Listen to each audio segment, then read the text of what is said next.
We're back for Let's Play Myst IV. Last time we exited Serenia after fiddling with valves and staring at very metaphorical map for far too long. And when we link back,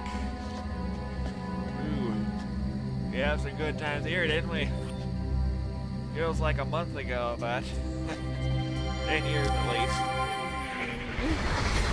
Yep, she was right there. Isha was just a bab. Yeah. Okay. Why did she had the key. She doesn't think if I think this is the right way. I'm just rambling, but yep. This is where the key came from. Like she had it for like. So yeah.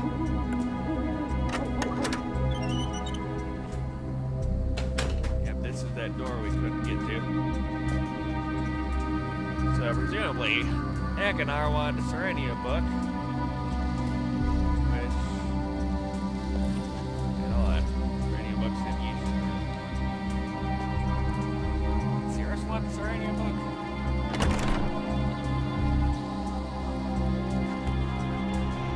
Ah, the library. Well, not the library. It's a study of some sort. Photo of Yesha, photo of the twins. Well, they're not twins, technically. Oh, journal! I suppose why not? The first time I placed my hand on Serenia's linking panel, I remember thinking, this age will be unlike any I've journeyed to so far. And it was. The sky was crisp and clear. The rivers and waterfalls sparkled like diamonds.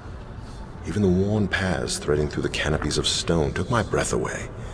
I met a group of women who told me they had been expecting me, and as we talked late into the evening, they did seem to know a lot about me. Yet the more they explained why, the more impossible this story seemed. Of course, Catherine's ages have always struck me as impossible. Why should this one have been different? One of the stories the Protectors told me, that is what they called themselves, moves me to this day. Many lifetimes ago, a child from the village contracted a fever and died. His parents, who had loved him very much, decided to bury him under a waterfall and built a balloon to take him there. The parents' grief was so strong, however, that when they landed their balloon, they could only carry the child a short way. So they set him down beside a giant flower and slept. All night, the mother's tears never stopped flowing. Eventually, they sank through the ground and bathed the flower's roots. Moved by the tears, the flower told the parents to carry their child into her epistle. She would preserve his memories so they could visit him whenever they wished. Then the flower passed one of the tears back through her roots, turning it into a container to hold memories, and the father dove underwater to collect it. And that is how the memory chamber first displayed her power to the Serenians. Having read Catherine's descriptive book, I realized that the plant the Protectors called the memory chamber is but the fruiting body of a massive fungus. Like any fungus, it recycles dead organic material into nutrients. In this case, filled memory globes. Since Yesha has recently asked to see Serenia, I will share this explanation with her, as I did her brothers when they were her age. Yet I cannot help thinking that my scientific understanding of Serenia's pales in comparison to the Protector's simple tale. I had not fully realized how many years have passed since I visited this age, so when I stepped out of the linking cave with Yesha, I was pleased to see only a little has changed. A new group of women have replaced the Protectors I knew, but they seemed to be as friendly as the first. Yesha took an immediate liking to the one called Anya, and as we made our plans to spend more time here in the future, I felt confident our relationship with these women would be mutually beneficial. After an absence of several weeks, we returned to Serenia last night. Catherine agreed to accompany us, so we will stay for a week or more. This morning, I took advantage of Catherine's presence to re-explore alone. My route soon took me beyond Serenia's current memory chamber to the old abandoned flower which had served the village centuries ago.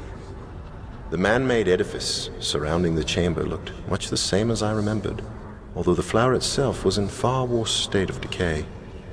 I tried opening the door to explore inside, but found it locked. Just as well. 30 years ago, the protectors told me how the delicate inner heart of the chamber emits a strong fragrance as part of its reproductive cycle. The closer the chamber gets to maturation, the more toxic this gas becomes, forcing the protectors to find a new flower for their use. No doubt the collected fumes inside the original chamber would have made it impossible for me to survive there very long. Catherine says I should have seen it coming, but this morning, Isha asked permission to meet Serenia's ancestors. I tried to explain that the place the protectors called Dream is not real. How can it be? But she insists on finding out for herself. So what am I to do? I suppose it will do no harm to let her try. From what Anya told me, it should take several months for Isha to learn how to dream. It has certainly been a while since I've had enough free time to concentrate on the crystal viewer's attachment. Keeping my inquisitive daughter occupied may end up being beneficial for us all. I cannot believe how quickly time has flown. Today we attended a ceremony on Serenia's celebrating Yisha's mastery of their customs. I must admit, although my doubts about the dream realm remain, seeing my daughter's pride as she received the protector's necklace made it all seem worthwhile. Yisha said something strange during our writing lesson today. She thought it was sad that Catherine rarely writes anymore, and asked if we should explain that just because someone dies after visiting an age doesn't mean the age's writer is responsible. I knew immediately she was talking about my grandmother. Yet Catherine and I have never fully described Anna's death, so how she knew this information is a mystery. When I asked, she said her necklace had said something while she was holding Anna's picture. The answer was completely unsatisfactory. Yet I must admit, Isha had displayed an uncanny knowledge of things she never witnessed ever since receiving the Protector's gift. I'd like to examine this necklace more closely, but at the moment the situation with Cirrus and Achenar takes precedence. Perhaps after my friend leaves us tomorrow.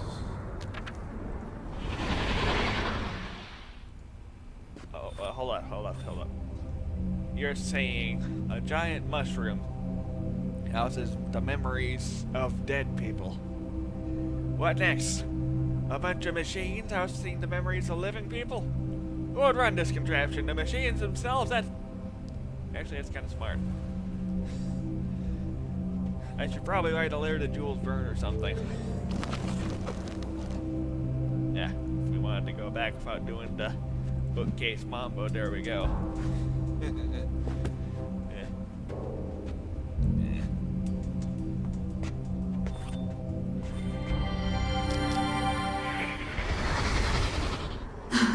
Atreus, I thought you were going to redesign this room, but it looks just like it did before the fire. Not just like it did, my love. Look, the table is different.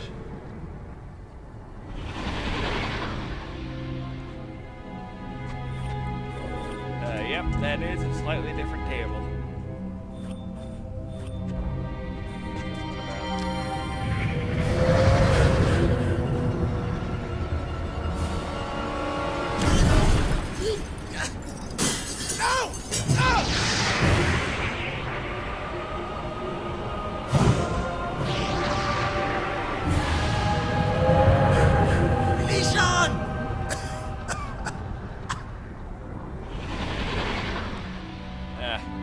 Pedro and his escapades back a decade ago. I'd like to check in and see what that lad's doing, but the only linking book to Narayani was access via Jananin, and that Jananin book is what he used in that flashback, and got burned up by the fire next to it. So I'm just gonna have to hope he did something nice. Like, got some R&R with his family. As a bloody well should get. After a stunt the brothers went through. Hey, Third camera. Nice.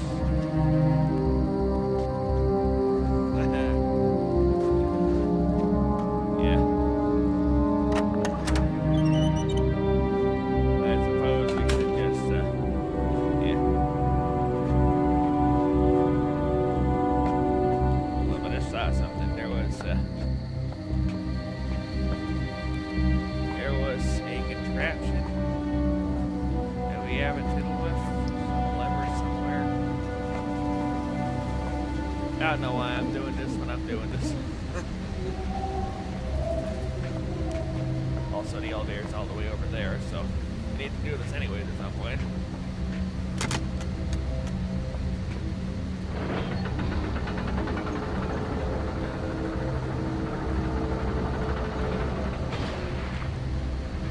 And away it goes. Trail landed.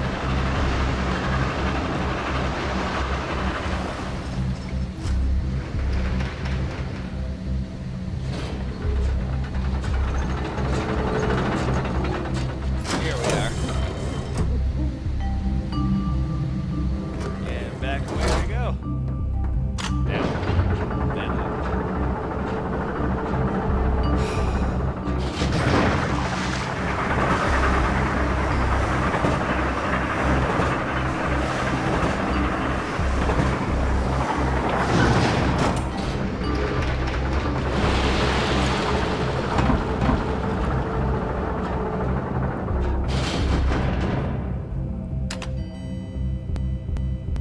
Oh, excuse me. Or, I mean, that was a bit weird. Yeah, you know, old stuff. Compatibility issues and whatnot, I guess.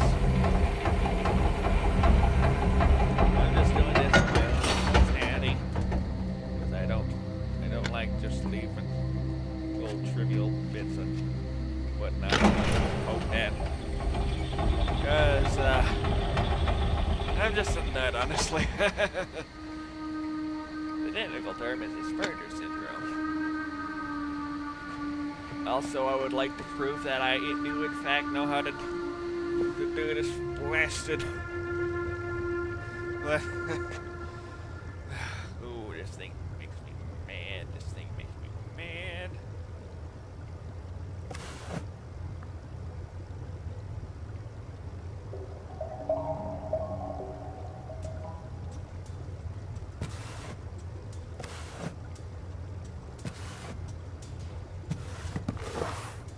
Ah! This is just me losing. This is just, I have fork in my brain.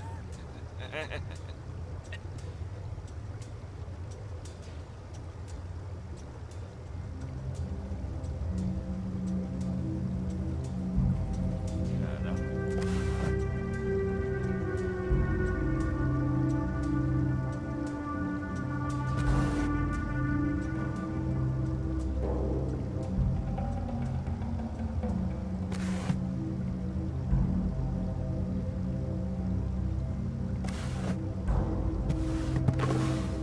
I'm just losing my marbles very slowly, very carefully.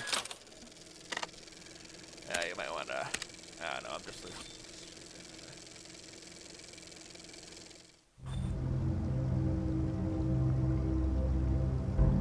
This one. And Catherine was box 2.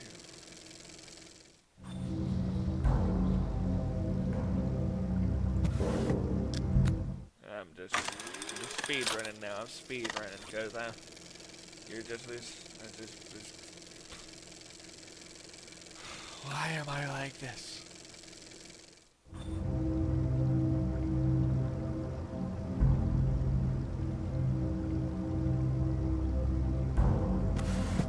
Anyways, this one and this one. This one.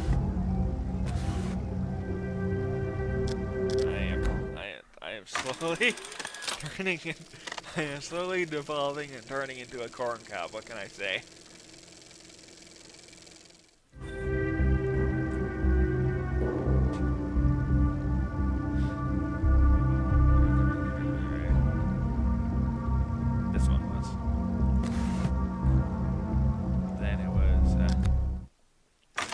I don't know why I do this. You can click off if you feel like I'm just rambling, because I'm a rambling nut. I am insane.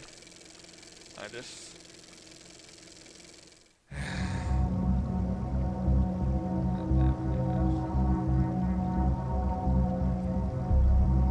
This one, this one.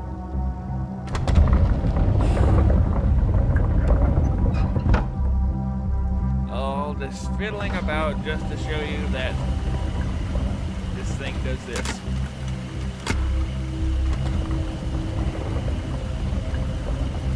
Why am I like this? Why am I like this? But it could just be a condition. We'll be back next time.